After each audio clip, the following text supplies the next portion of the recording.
Olá, meu nome é Heinz Karl Schwebel e esse é o canal Trumpeter's Stuff. Hoje, seguindo o programa de rotinas, queria falar um pouco sobre escalas e por que é tão importante estudá-las. Se pensarmos bem, quase toda a música que tocamos é baseada em algum tipo de escala. Na música ocidental tradicional, que eu diria corresponde a 90% do que tocamos ou mais, as escalas maiores e menores predominam. Escalas modais também são frequentes, como na música nordestina ou na música sinfônica de Vaughan Williams, por exemplo. Escalas são um ótimo meio para desenvolvermos simultaneamente várias habilidades. A afinação é uma das primeiras e mais importantes. O estudo lento de uma escala nos dá uma ótima oportunidade de ouvir as relações intervalares e ajustar nossa afinação, pensando também nas funções de cada nota na escala.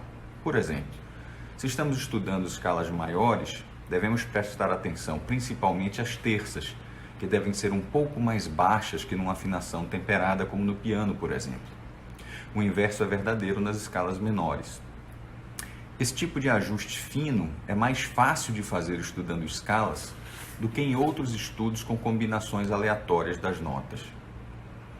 As escalas também são ótimos meios para desenvolvermos nossa tessitura, observando até onde conseguimos ascender sem distorcer o comportamento de nossos músculos.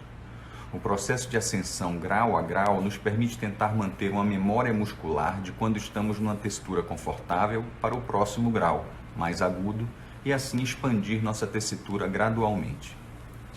Agilidade de dedos e língua, trabalhando as mais diversas articulações e tempos, também podem ser muito exploradas através do estudo de escalas.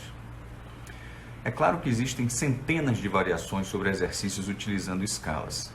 Nesse e nos próximos vídeos, vou apenas sugerir alguns que uso, às vezes de métodos consagrados, às vezes um exercício que eu mesmo criei. Espero que lhes seja útil e que vocês possam potencializar ainda mais seus estudos de escalas. Bons estudos!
Thank you.